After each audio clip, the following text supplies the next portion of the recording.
I said food diarrhea. I thought so too. I was like, You were live with the App Show. Mike Agerbo here in studio today. Got fellow app nerds, John Beeler and AJ Vickery. We have an awesome program today. We're going to talk about Amazon. They're trying to get into your car now. John, let him in. Let him in? Do we need more things in the car? John? Yeah. They're already in my car, but we'll talk about that. Yes, you've gotten a new Amazon device that integrates into your car. And we'll tell you what Amazon is doing in your car, hopefully. Privacy. Are you concerned about privacy?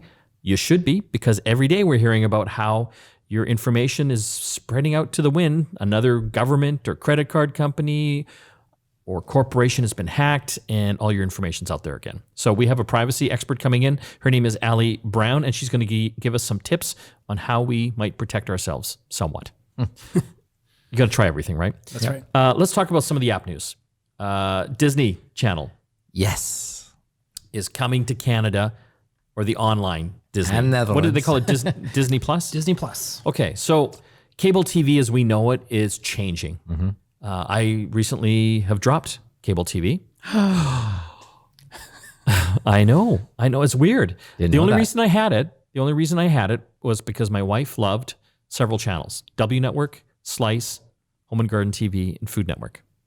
And by the grace of God, somehow Chorus came out with an online channel called Stack TV that you can get through Amazon Prime Video for $12 a month. And it has all those channels and global and more. Wow. $12 a month. Perfect. So I was HD? HD.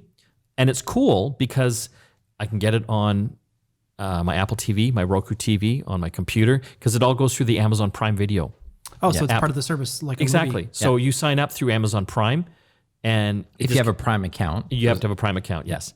And it works. And you have then to it's a subscription after that. exactly another $12 a month. Yeah. But I'm saving myself $100. Yeah. It is fantastic. But you still need internet. Yes, you do need internet. Yeah. But what I like about it is not only can I watch all these channels live, I can watch Global TV live, but I can also watch most of those shows on demand as well. That's pretty good. It's pretty awesome. Yeah. So Disney now is getting into the game. They've got Disney Plus. Yeah. And They've they're been pulling their content off of all the other channels. Yeah, you can't find some Disney content. Like it's almost impossible to find. We're starting Emma, she's 5, into movies now. We're sort of bridging the gap. She's been sort of slow to get into movies. Yeah. So, we're like, she's got to see this Disney movie. And it's like, you can't find it anywhere. You can barely buy it. You want some video cassettes? Yeah. How many video cassettes did I buy for my kids? Yeah. And they were like, they're toast now. Yes. Yeah. But so Disney Plus coming to Canada, November? Is that right? November, yes. And how much? $8.99 a month. Yes. Or $90 annually. So $7.50 a month. Even cheaper. Yeah. I wonder how many people will sign up for this. So what they're 1 doing, and 3. Oh, 2 and 3, 2 and 4. 2 and 4. I just did a quick poll in the studio here, and 2 of us put our hands up. I'm not going to. No, but No. Stephen and I are, and Yes. and we're also parents of young children. Okay. So if you've got kids, highly likely that this would be an option for you. Yeah. So the big thing is they're making a new Star Wars series. Live action Star Wars series. Yes. TV series. What's it called? I don't remember. I forget. Anyway, it's Star Wars. Yeah. So if you're that might convince me to sign up, actually. and I hear they're making potentially another one about Obi-Wan Kenobi. That's right. Ewan McGregor signed on for that. Did he sign? Yeah. Oh my God. So that's huge. That is huge. So, but it comes down to how much content they have. Obviously, they got the movies. Right. They got tons of Disney Channel content. Like there must be. There's so much content. Yeah. But I also wonder how it's going to be distributed. Because you remember when they did the cassette tapes? Yeah. We're going to take this back into the vault for a while. Yes. You can't buy it anymore. Yeah. And then it'll come back a couple years later for the next generation to buy again. And I wonder if they're going to have all their content available at once, or they're going to sort of dole it out over I wonder time. about that as well. Yeah. Yeah. My gut tells me dole it, Yeah. Dole it. but they have so much. Yeah. So there's so many subscriptions now. So I got Stack TV. I got Netflix. So what is that? Between those, it's about $25 a month. If I get the Disney Channel, I'm up to $35. Oh, cable TV is looking pretty good. Like, what kind of idiot am I? Yeah. But you won't be able to get And to put a it lot of that in stuff. perspective, we wanted to watch a Disney movie, and we've talked to her about it. She's really excited about it. We go to rent it, check Netflix, check Amazon Prime. I check like all my cable. Don't have it, right? I bought it. Did you? Yeah, it cost me $25. Where? Like a digital copy? Yeah, or? from like Google Play Movies or And now you've got this weird digital copy that only works on certain things. Yep. That will expire in probably 6 But I months. solved my problem for the weekend, which only cost me $25. That's a lot of money. That's But That's now, 3 months subscription to Disney Plus. this is what I'm talking about. Did she like it? Loved it. Okay, so she'll watch it again and again. You get your $20 worth. The one time was enough. And so $8.99, I'm in. Okay. Okay, let's talk about privacy. That's going to be kind of a topic today on the app show. We're going to have our privacy expert. Her name is Alejandra Brown, coming up in the next segment to talk about some of the things you can do to hopefully protect your information. Facebook is trying to help us as well, guys. So they've got a new feature that they're rolling out. Smaller countries first. I think Ireland's getting it. Yeah. And I think maybe Indonesia or somewhere. South Korea. It's called Off Facebook Activity. And so it lets you view a summary of your activity information shared by third-party apps and websites with Facebook, and even helps you clear that information from your account if you want to. So explain this. Well, my big question is, are you really clearing it from your account? No, probably not. So that's the beauty of the whole Facebook business model, is that they make all these relationships and intertwine themselves with all these websites. And so it's kind of weird how when you're surfing around, suddenly your Facebook ads mirror that. That's right. I'm looking at garage door openers. Suddenly all the Facebook ads are garage door openers. It's like they were listening. Yes. And it's because they are. So this new feature, and it's not available in Canada yet, so don't get excited, again, called Off Facebook Activity, hopefully coming soon to a country near you, lets you see all that and wipe it.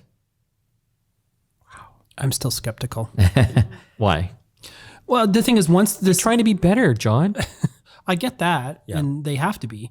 But the big concern is that once the data is out, you might be removing it from one pile, but it's still in other piles, right? Yeah. So you never know where these companies are sharing amongst themselves beyond Facebook, right? So Yeah.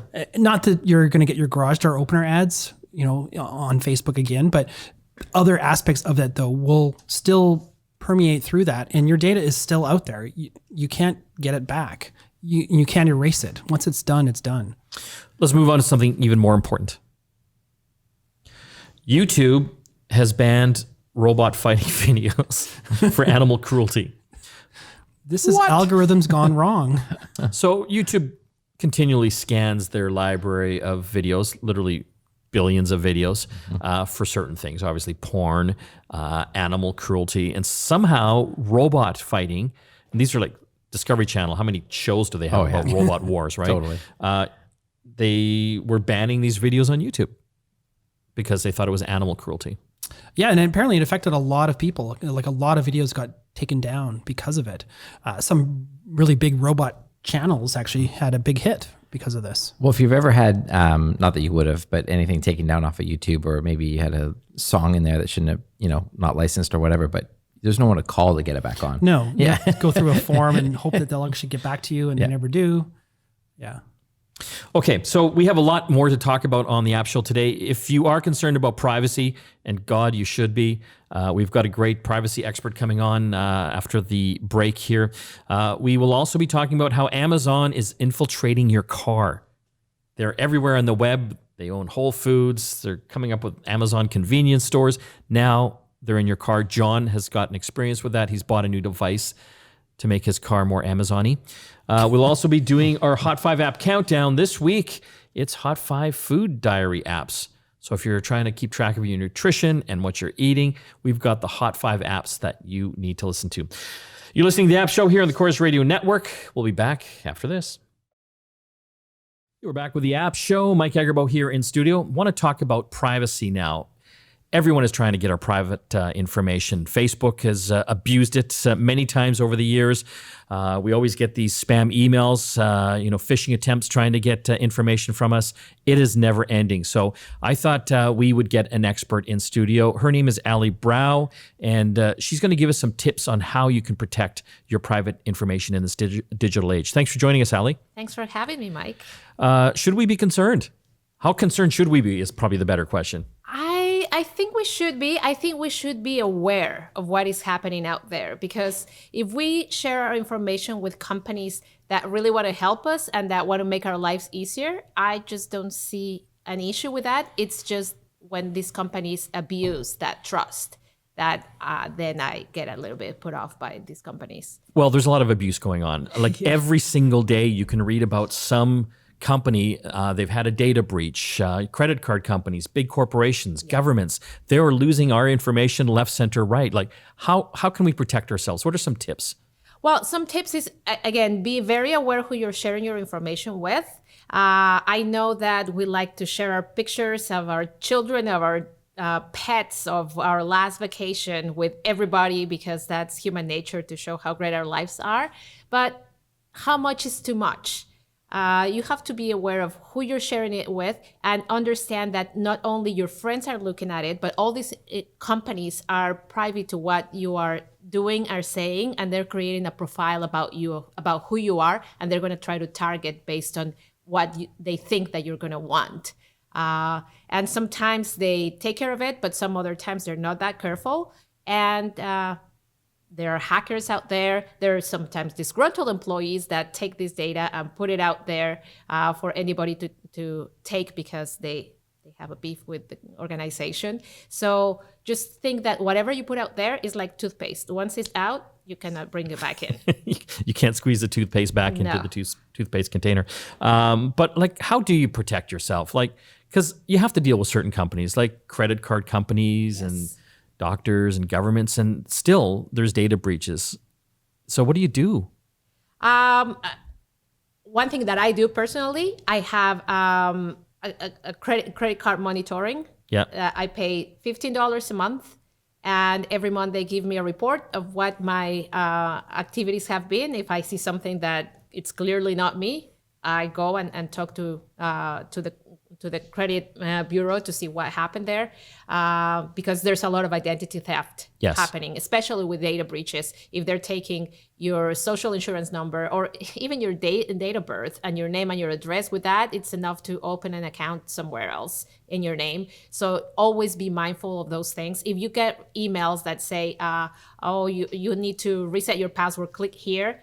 Don't. Clearly, it's not a valid email. Always check the address, who it is coming from. Sometimes if you hover over the link, it shows you that it's a link that has nothing to do with your bank or with whatever company is telling you to reset your email. And more often than not, they don't ask you through email to do that. No, most reputable companies or social media sites would never do that. No, and those are just tricks for somebody else to get into your account and start compromising your information or start looking for more information to take care from you. Well, it's interesting you mentioned the credit monitoring service. I mean, it's one thing to get your credit card bills and make sure no one is charging anything to your credit cards, but you made a great point because you would never really know if someone, until it's too late, stole your identity, because they can get little bits of information from your Facebook profile and emails and set up their own credit cards under your name. Yeah, and it is amazing with how little information somebody can create an accurate picture about you. I asked a friend for permission to tell a story about what happened to him and his father-in-law. He said, yes, please share it. Okay. Just for everyone to know. He just had a baby. Yep. And obviously he and his wife are very happy about the baby. So they put a lot of pictures of the baby on Facebook. One day he had to send an e-transfer to his father-in-law. And, you know, you go to your bank, you do the e-transfer, the bank sends an email to the person that needs to receive this money. Well, his father-in-law had clicked on a phishing scam, so his email had been compromised already. Oh. So when my friend sent him this email, he said the password is the baby's name. Oh my God. So somebody had already had access to his father-in-law's email address. Yeah. They looked at it. They looked at the email that said, this is the password. They went to this guy's Facebook account. And he's got pictures everywhere of his baby. And the name of the baby, yeah. Right? So, yeah, over $1,000 disappeared in the blink of an eye. Could they get it back? After jumping through a lot of hoops, they thankfully got it back, but the bank said this is the last time we make an exception for you. Yeah. But it was a good lesson. First of all, don't send any in the same email address. Don't send that kind of information of this is the password. Yeah, exactly. And also just be mindful of how much you are sharing out there, because everybody knows now who you are, who your baby is, where you live. Do you really want everyone to know all that information about you? I know, but that's hard. I know that's so hard though. Like, social sites like Facebook, that's where you want to share these photos and, pictures of your family. Yeah, but again, a lot of organizations have access to that information, even though Facebook claims that they don't. Yeah, they do, because as you say, every week they're saying, oh, we just found out another of our partners that is scraping all this information. It happened a couple of weeks ago.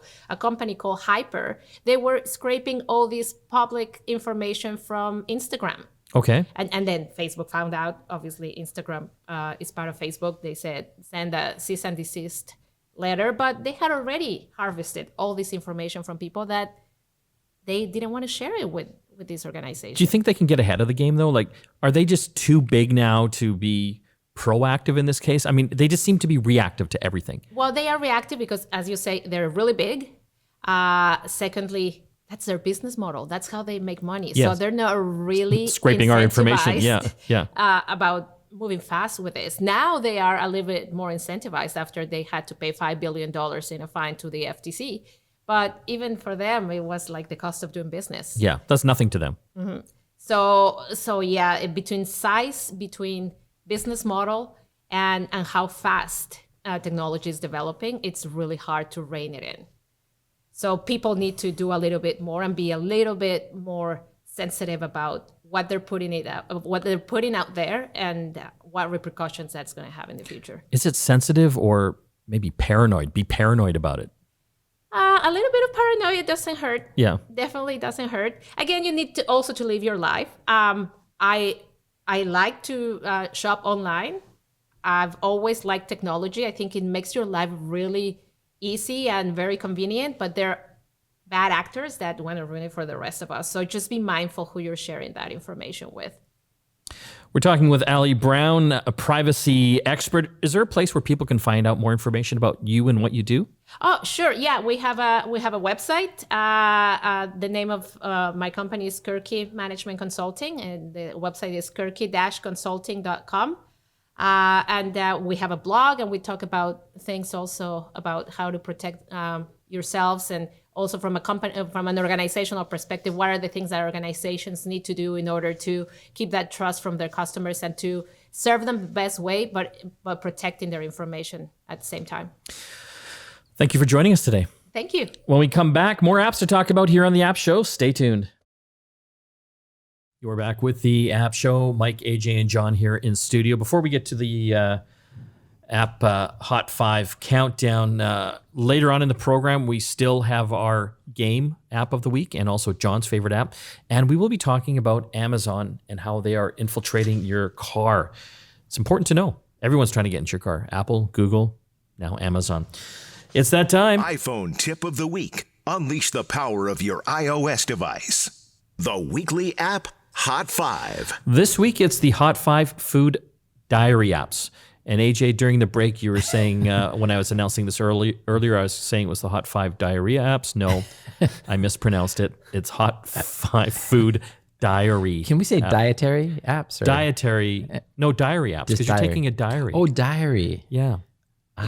Food journal? Food journal Hey, apps. there we go. There we go. There's no I feel mistake. a lot better about that. So, AJ, I'm going to get you to start off with number 5, MyFitnessPal. Okay, well, MyFitnessPal is a popular food diary or journal app. It allows you to set goals and search for foods to get and log their nutritional value and track your weight goals over time. It even allows you to build your own recipes using the ingredient search and store that information for future use. Number 4 on the app countdown this week, it's See How You Eat. This is available for Android and iOS.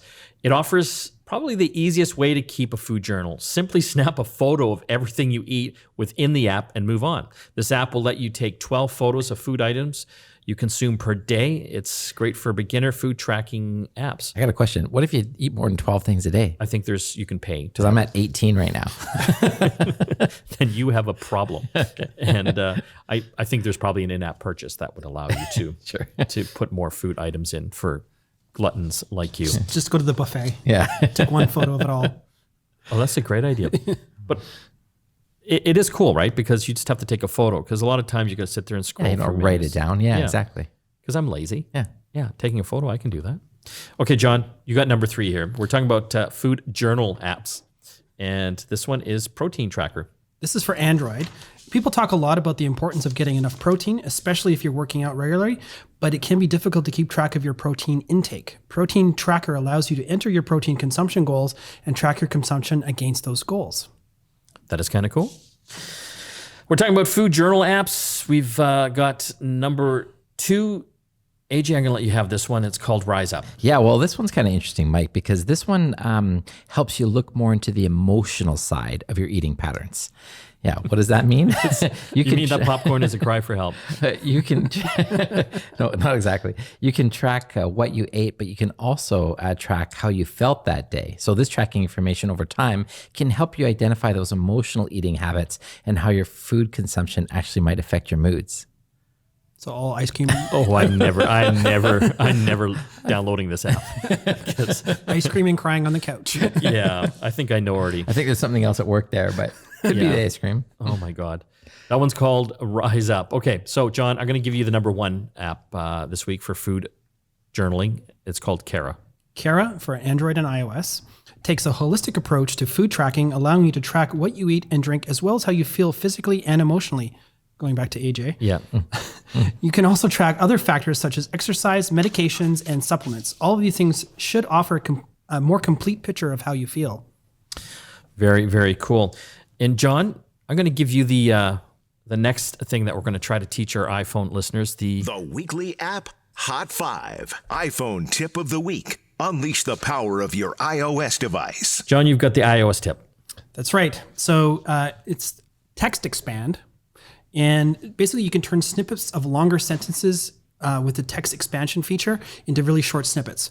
I actually use this myself. I have my address written out in full. Email address, or even your home address. Oh, okay. Yeah. And so I just start typing the shortcut word I have is just my Addy, and it actually will auto suggest my entire address. You just tap that and boom, it's all in place. So you don't have to write it all out. Say that again. How does that work? You type you create a short code. Okay. Right. You can call it anything you want. And whenever you start typing that, the auto suggest feature will actually show whatever you've tied to that keyword as an option. So you tap that and it'll populate the whole thing. I use it for my addresses because I have my full mailing address with postal code and everything like that. And I just start typing my Addy and it auto suggests that full version with one tap.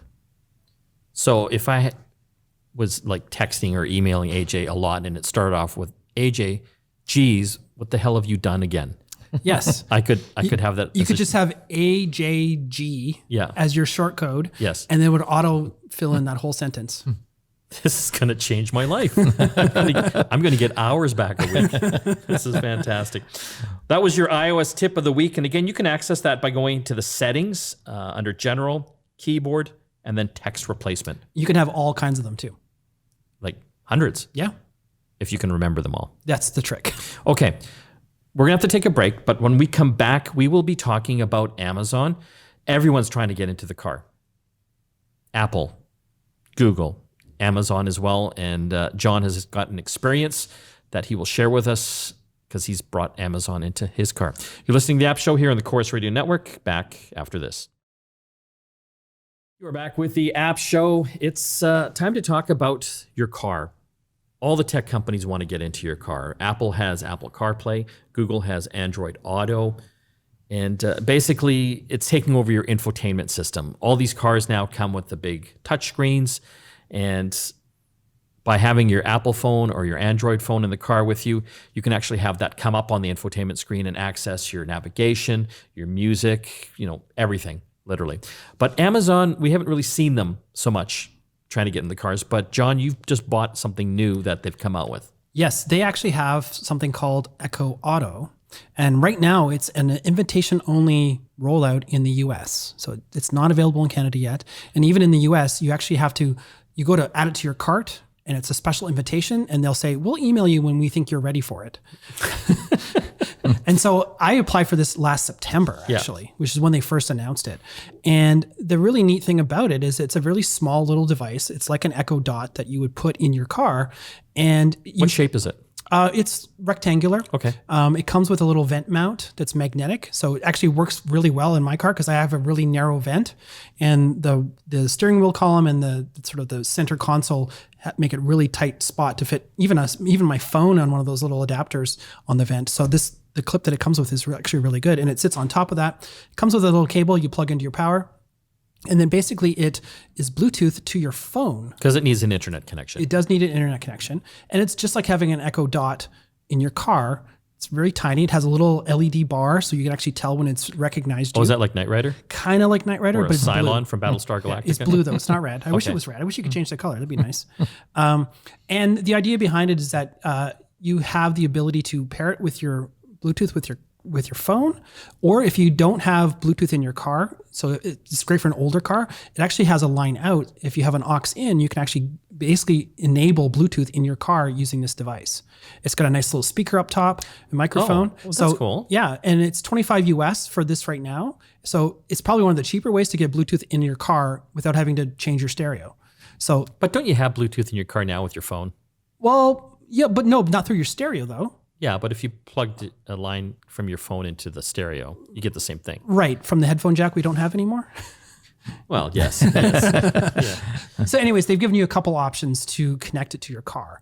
The problem that I found with it though is like it's not really good for like navigation. No. Because you'll say, Alexa, navigate me home. And then she'll tell you, well, just open up your apps or your map app on your phone. I'm like, well, that kind of defeats the whole purpose. That's stupid.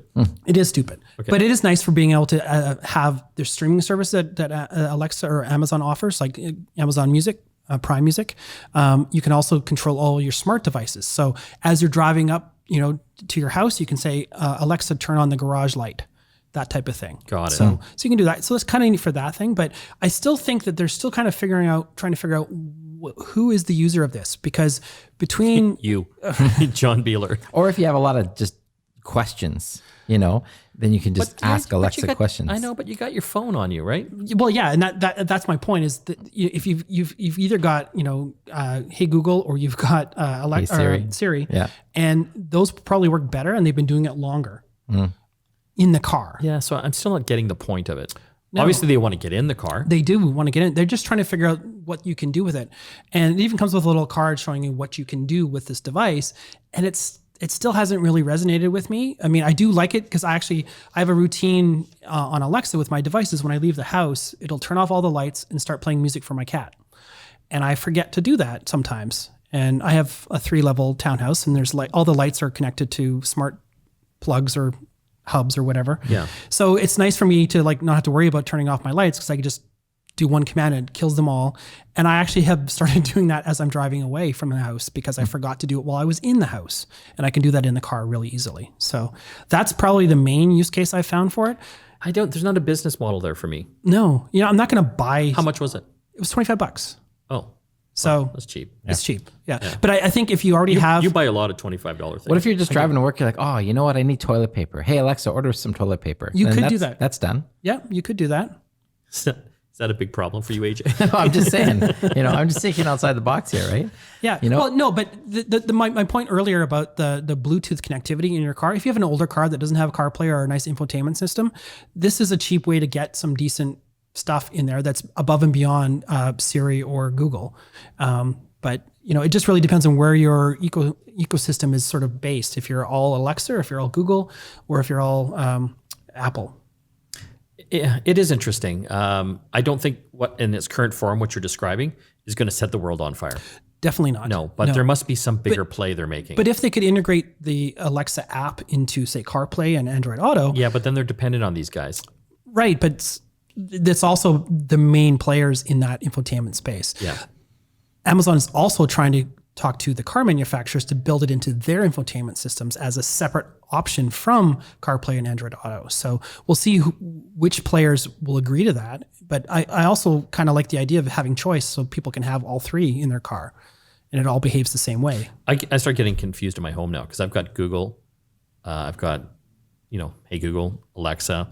I've got my phone as well. And I just get confused trying to ask. Who to ask for what? Who to ask for what. Because I've got, my connected devices and my Sonos music system connected through Alexa. Right, yeah. But then Google, I use it for timers and just asking different questions. I find Google's better for searching. You know what? for It's things. actually funny. Sonos now works with Google Home. Yeah. And comparing the two, it works better for me with Google Home. It does. Yeah. Oh, I can't tell my wife Just, that. just so you know. And then the other thing is, guess who tells better knock-knock jokes?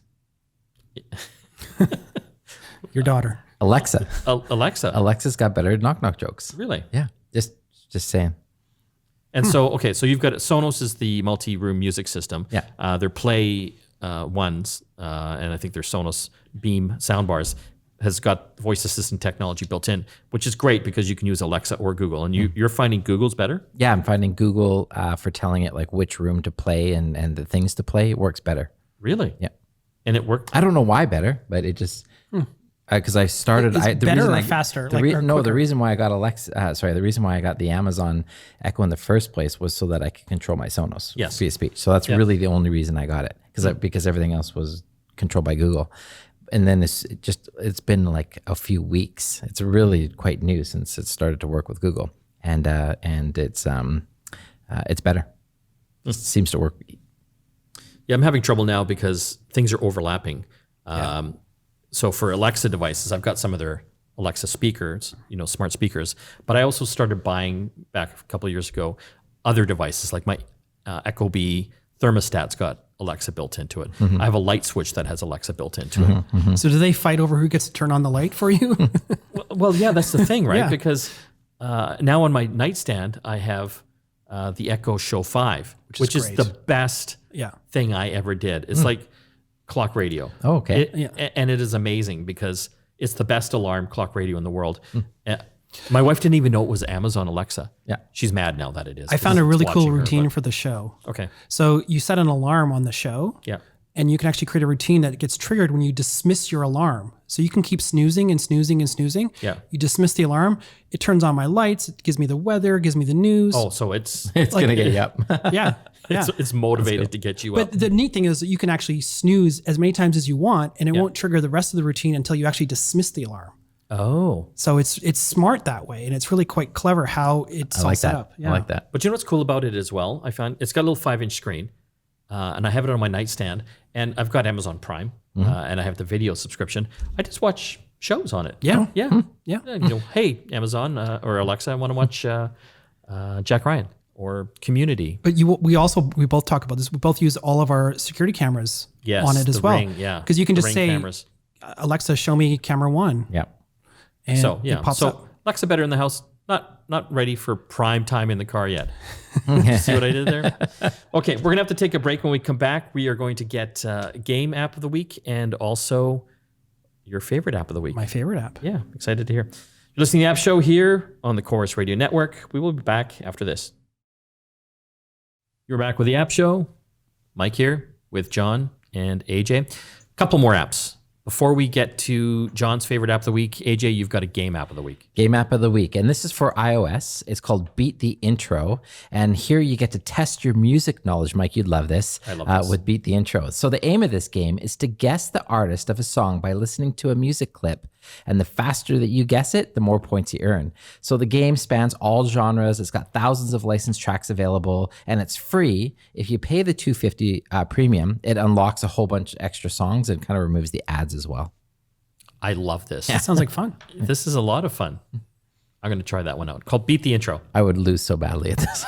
Yeah, you never know the name of any no. artist or No. like, what is your life like? I would probably know. I'd probably like have one song that you're like, do you know this? And I'd know it. And you'd be like, wow. Yes. How does he know that?